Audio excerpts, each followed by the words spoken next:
Recording studio Samastipur से पूरा अशोकधाम मंदिरिया में तोरा सदिया होतोगे, जलपास्थान मंदिरिया में तोरा सदिया होतोगे, कोने दूर भतर सुततोगे, एने यारवा टूटतोगे, कोने बहुना सुततोगे, एने लभरवा टूटतोगे।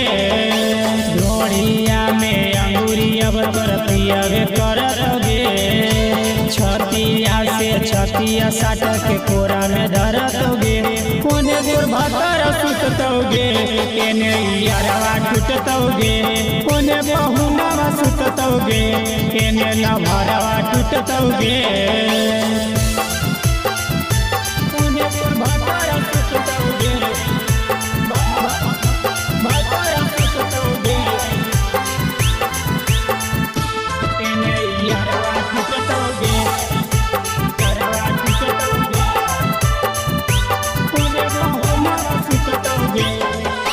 चढ़िए के डोलिया छौड़ी जई में ससुरार गे, हमें जैसन दिलियो सुख देतो नहीं भातार गे। चढ़िए के डोलिया छौड़ी जई में ससुरार गे, हमें जैसन दिलियो सुख देतो नहीं भातार गे। लहंगा में आटा तोर पियावे सनतोगे, लहंगा में आटा अब तोर पियावे सनतोगे, कोने बहुना सुततोगे, एने लभरवा टूटतोगे, कोने तोर भतर सुततोगे, एने यारवा टूटतोगे। कोने तोर भतर सुततोगे, भतर सुततोगे, एने यारवा टूटतोगे।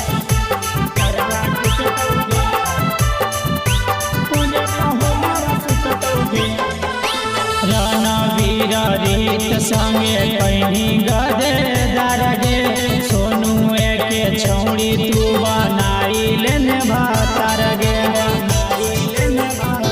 हे तू दीवाना के दुख देने बड़ी यार गे, सोनू आया हीरवे के बनाई लेने भातार गे।